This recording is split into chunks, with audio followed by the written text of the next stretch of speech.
Alright.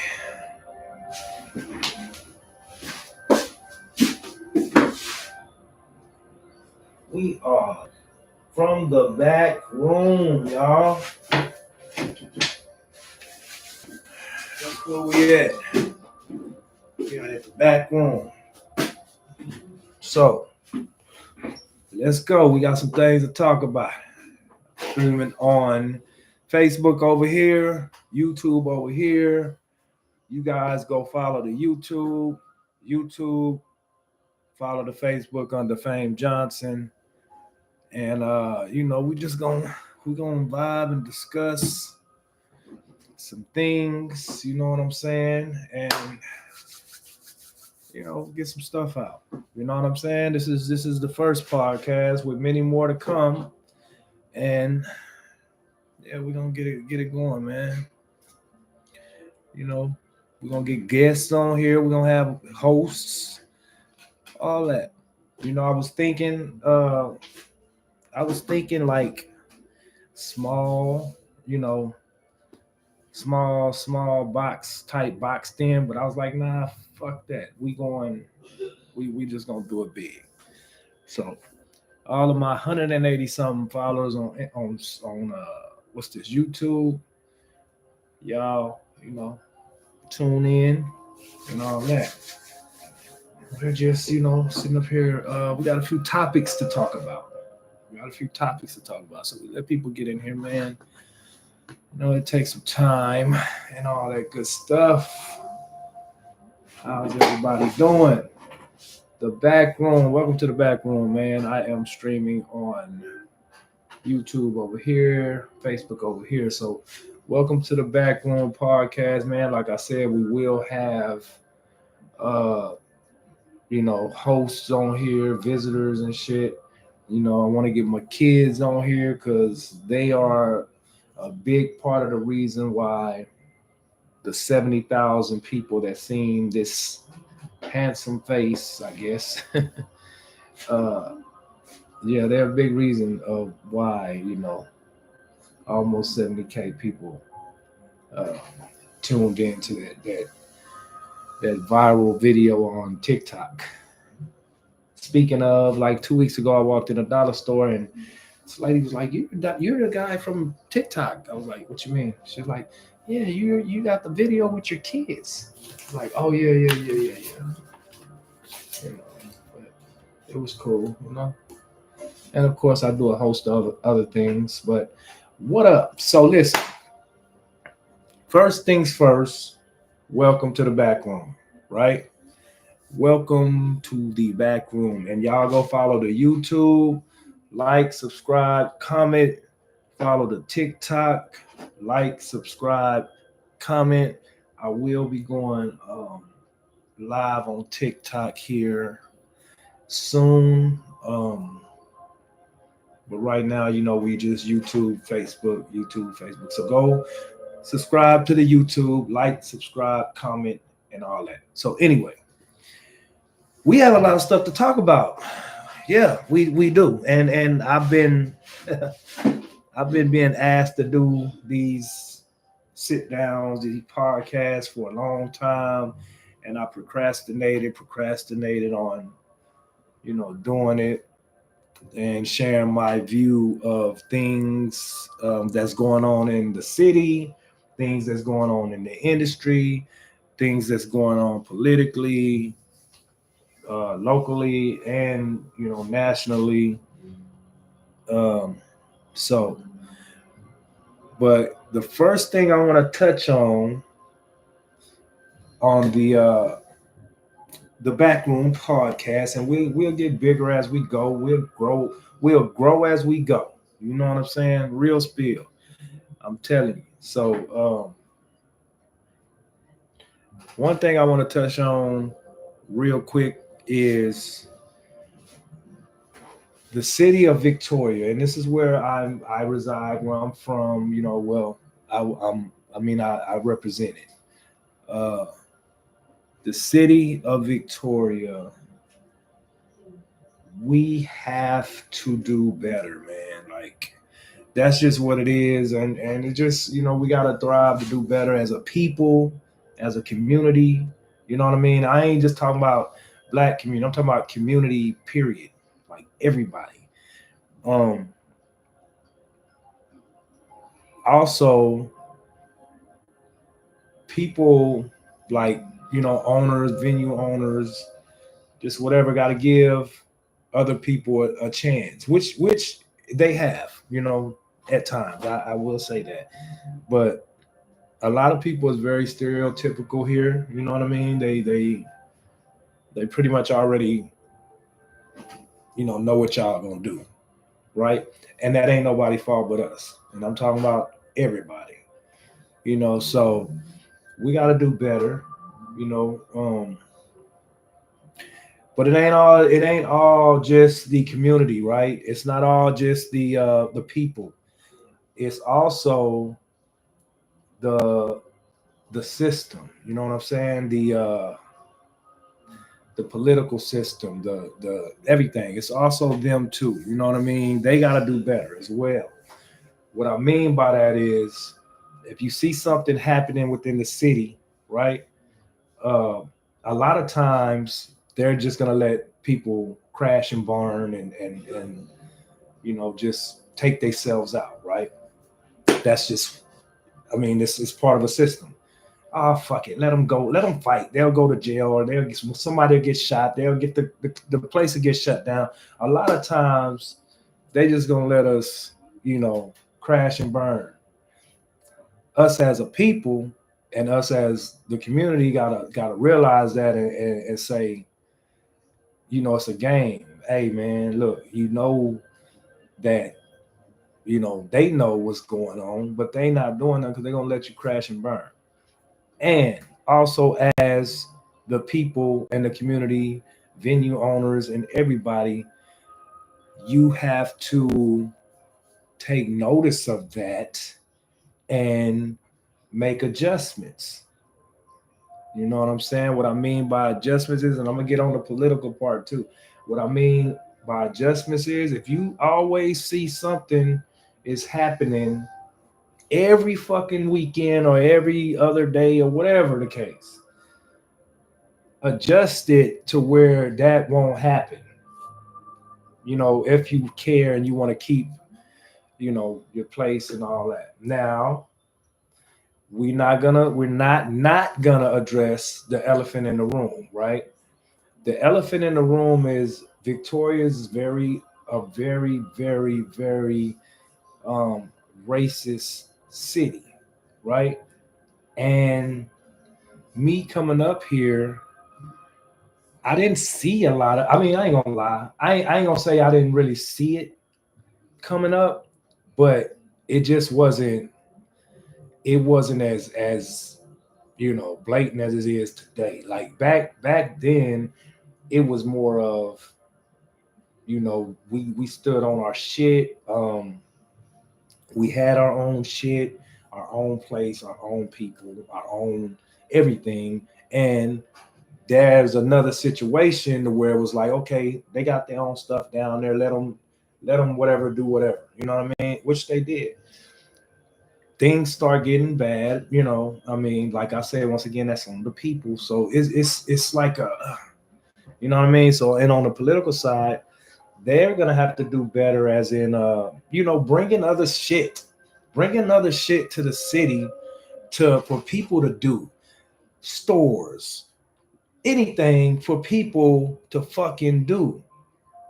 You know what I mean? A lot of times these motherfuckers is tripping because they bored. It ain't shit to do here but fucking fight, get drunk, and all that shit. You know what I'm saying? And a lot of it got to do with the youngsters. You know what I'm saying? A lot of it got to do with the youngsters. You know what I'm saying too? And some of the old motherfuckers. It's just a whole big. And as I keep talking, it's like damn, damn, damn, goddamn. Like that's a lot. That's but it can be fixed, man. It could be fixed. It could be fixed. It could be fixed. You know what I'm saying? So, City of Victoria, if you're listening, whoever, club owners, if you're listening, we got to get it together. We got to get it together. Put more things in the mall.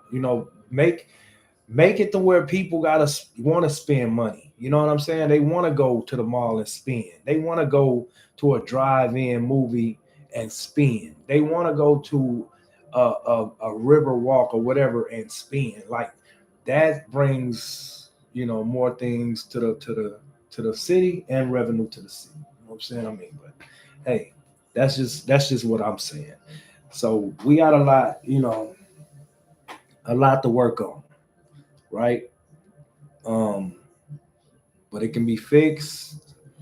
Uh, it's a lot of adjustments, you know, that need to be made, and we'll see if they get made. If they don't, shit gonna keep happening. That's just what that is. If they don't, shit is gonna keep happening, bro. And somebody gonna get hurt. People that already got hurt. You know what I'm saying? Motherfuckers that already got, you know what I'm saying, killed and shot and come on, man. We are not Chicago. We are not LA. You know, we are none of that. So for us to be on all that shit, that ain't even the Texas way. You know what I mean? On the cool, like the Texas culture, and I ain't even from Texas. I'm really from Cali, but I represent. I mean, I've been here forever, so I mean, Victoria's home. But and I'll get to that too. But the Texas culture, bro, we more, you know, laid back, chilling, you know, and I'm not promoting syrup, but that is just a part of our culture. You know, getting high. And if you got a problem, go in the backyard, fight, nigga, or go out there in the middle of fight, do that, and then whatever, come on back. You know what I'm saying?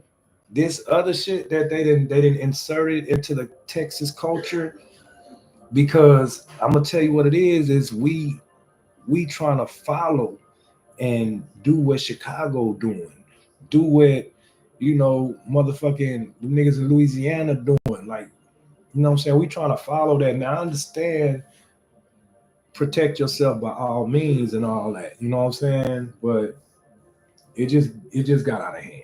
You know what I'm saying? It's getting out of hand. So anyway, that's just what I gotta say. That's what I'm touching on that. Now to the industry, right? I've watched a lot of people say Drake.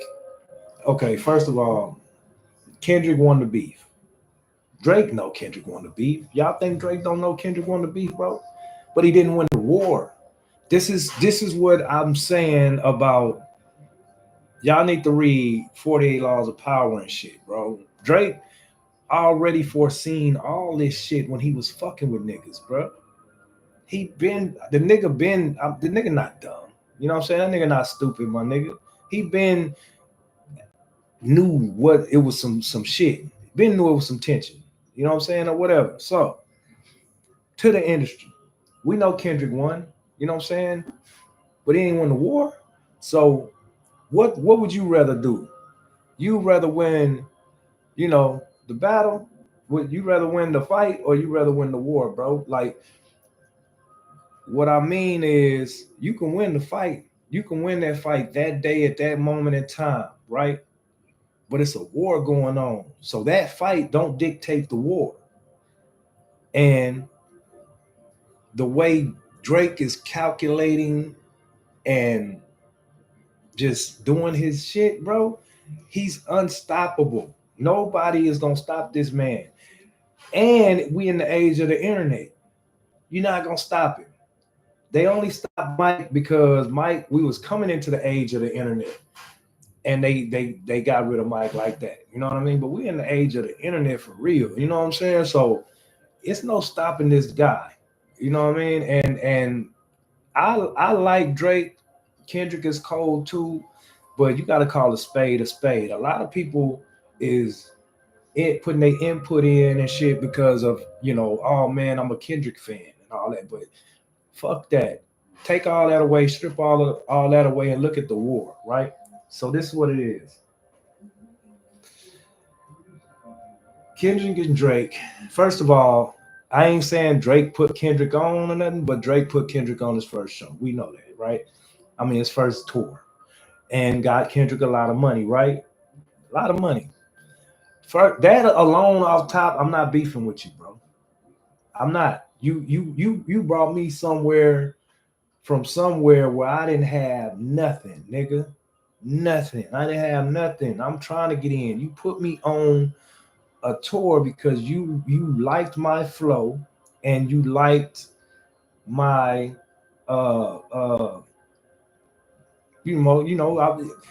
this is the thing. Kendrick was new, fresh coming up, right? New, fresh coming up. Of course, Drake gonna go grab, man. Come on, hop on this show, hop on this tour. Put him on the tour, got him a lot of money. Da da da da. Rest is history. So that alone, I'm not motherfucking me beefing with you, bro. I'm always gonna be cool with you, nigga. That's it's just what it is. Now where shit, Kendrick was always throwing subtle jabs. This, saying this, saying that, little shit in flows or whatever.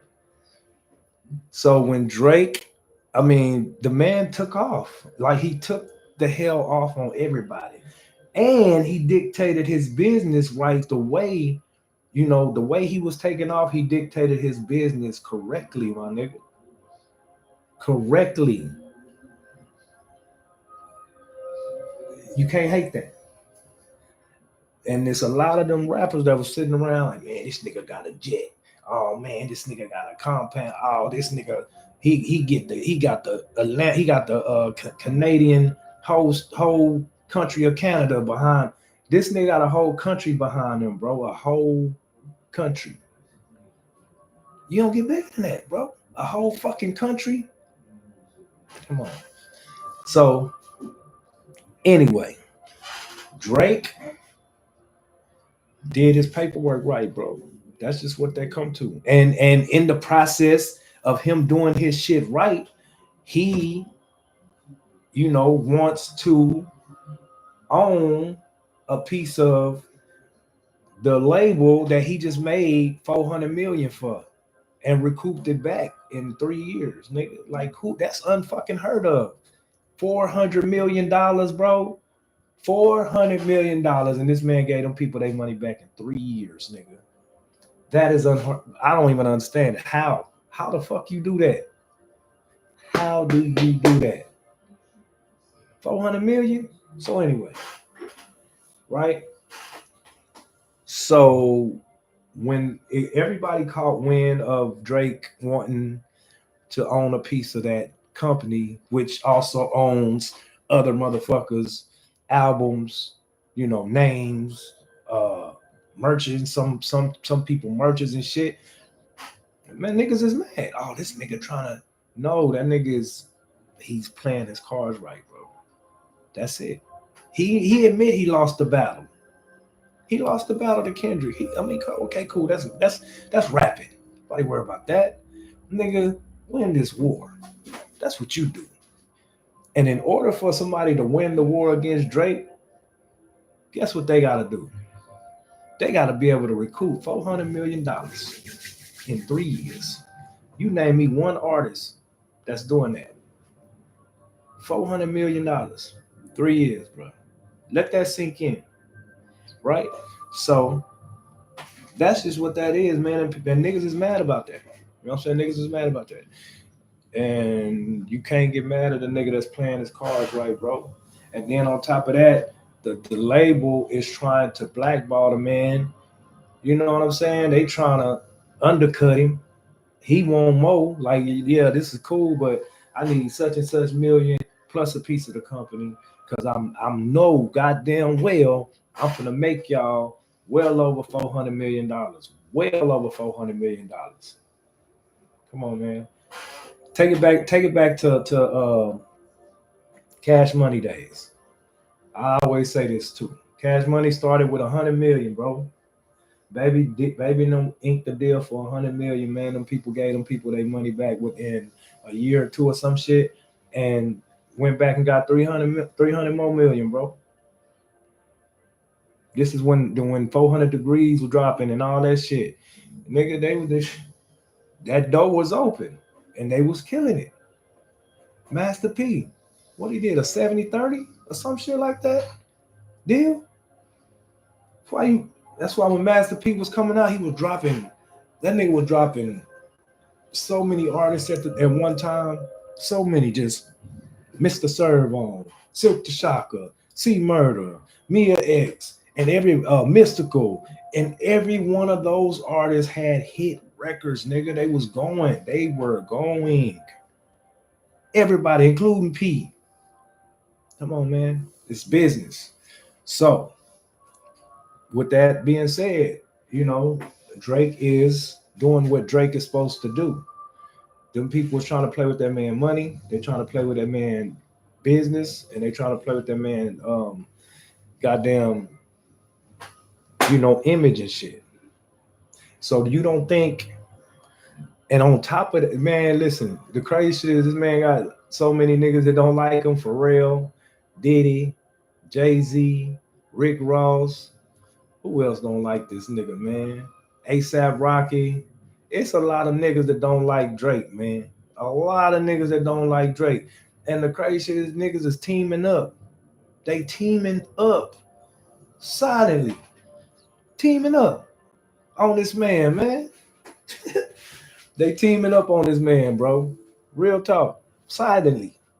This nigga Kendrick got a Pharrell beat that you wouldn't even know Pharrell and them fuck with. I mean, a sample that you wouldn't even know that Pharrell and them fuck with if you ain't go back and look at the credits from. And this song is from what record is that they got Pharrell made? It's old though, early 2000s. But Kendrick got a sample on the new shit he just dropped, produced by Pharrell. Pharrell do not like Drake. Like, come on, man, these niggas teaming up, bro. They teaming up against one nigga. Come on. So I personally fuck with Drake. You know what I'm saying? And look, here's a little thing. I was born in Compton. I was partially raised in Compton and San Diego, but I was born in Compton, California. You know what I mean? And Kendrick is from Compton. I don't care about that because I feel like niggas know Drake is like the game. Like the game know Drake is right. He know that nigga not wrong, but I feel like a lot of that shit is being forced with Kendrick. A lot of them niggas is forced to stand behind Kendrick or stand with Kendrick. They probably don't really want to. Look at YG. My nigga Drake gave you a whole motherfucking, and you know what I'm saying? Them niggas, they just, oh man, he from Compton. We gotta stand with him. Nah, nigga, listen, you can't be thinking like that. Just because a motherfucker from somewhere that you from, you gotta stand with him. Nah, if he wrong, he wrong. Wrong is wrong and right is right. Bottom line. So, like I said, Kendrick won the war. I mean, Kendrick won the battle. Cool. He won the battle. You know what I'm saying? But right is right and wrong is wrong. And you gotta ask yourself, and this is the $1 million question: why Kendrick go at Drake? Why? Because he left him off first person shooter? No, them niggas was really bigging up Kendrick on first person shooter, bro. You know what I'm saying? Well, they said little slick shots and shit, but I don't know, my nigga. That shit is weird to me. But like I said, I'm from Compton and shit, and I feel like a lot of that shit is being forced with Kendrick, with the niggas standing behind him and shit, because they know without a shadow of a doubt that they're gonna need Drake again. They're gonna need him. Yeah, they're gonna need him. That nigga write. He don't just rap.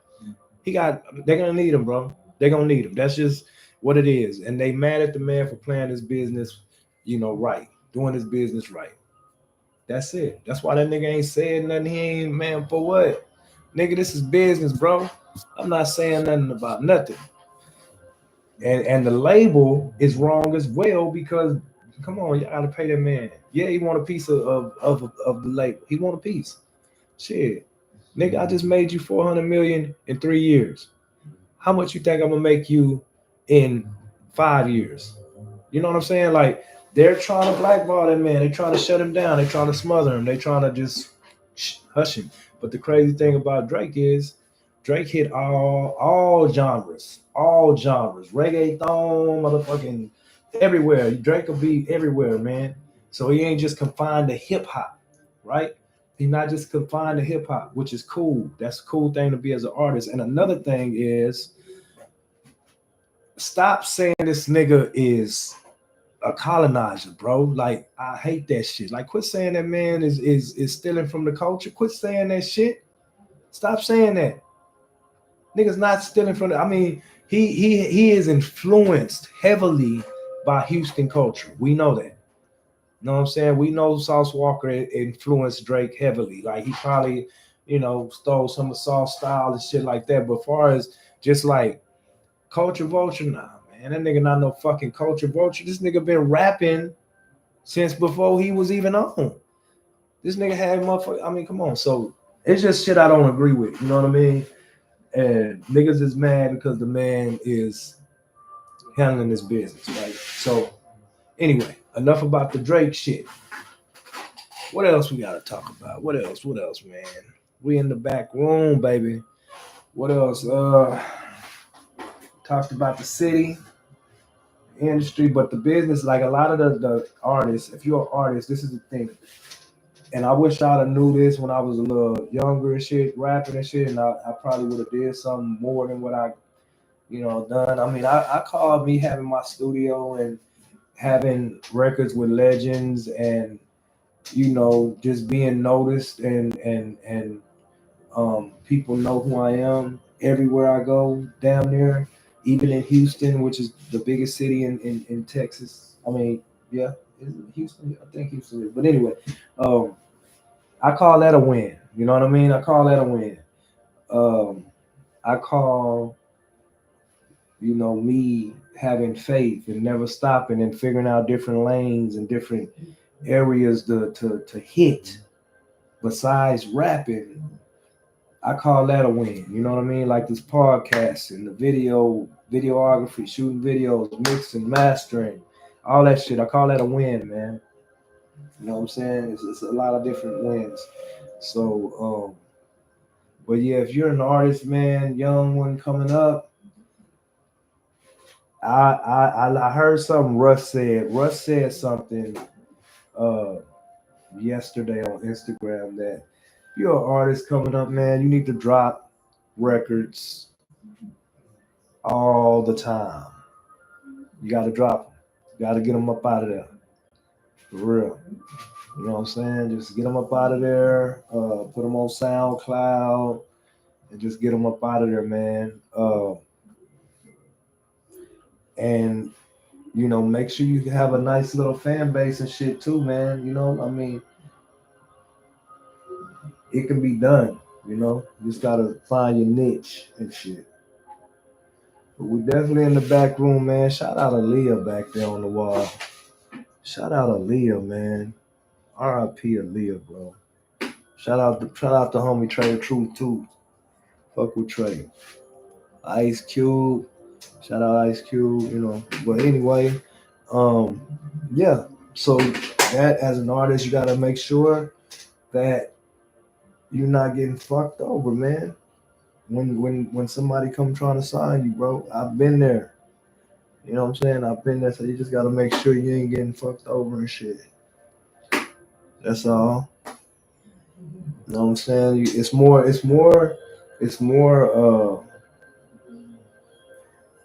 you have to be mentally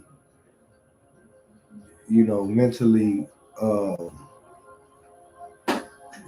like focused. You know what I'm saying? And know what you're looking at and know your percentages and points and know how to load up your shit on ASCAP, getting your number, your registration number for that record for whenever you end up moving it or trying to push it. It'll get noticed and stuff like that. But yeah, man, we are in the back room and yeah, we just here, man. So yeah, that's I'm gonna start going live on TikTok more. So the next time I'll probably do TikTok and Facebook, and I don't know. I'm trying to do Sundays and Wednesdays and Saturday evenings. So y'all tune in. This is just a test run on everything. Trying to make sure, you know what I'm saying, I'm good with everything. But yeah, I know it's Sunday, people gotta go to work and shit and all that. So we'll tap in, man, and you know what I'm saying, get it going, you know. But I appreciate y'all for tuning in to the Backroom Podcast and little things I have to say about the city, about industry and political stuff. So we'll get on more stuff soon. But anyway, I'm gonna fuck with y'all. My name is Fame Johnson, DJ Slim Chiller. If you need a DJ, tap in with me. I definitely got you. Um, my work speaks for itself. I appreciate everybody who rocks with me, who came to see me last night at Birdall's Bar and Grill, and anybody who came to see me DJ, period. I definitely appreciate y'all, and it does not go unnoticed. Believe you me. So, anyway, everybody have a good night. Be blessed, and you know, make sure you tune in. Keep up with me, man. Make sure you keep up with the Backroom Podcast and Fame Johnson. Shout out to the 70,000. Well, shout out to the 65,500 people that viewed my video on TikTok. Um, Thank you for that. It's a beautiful feeling. So anyway, I'm gonna holler at y'all, man. The Backroom Podcast. Remember it. Write it down.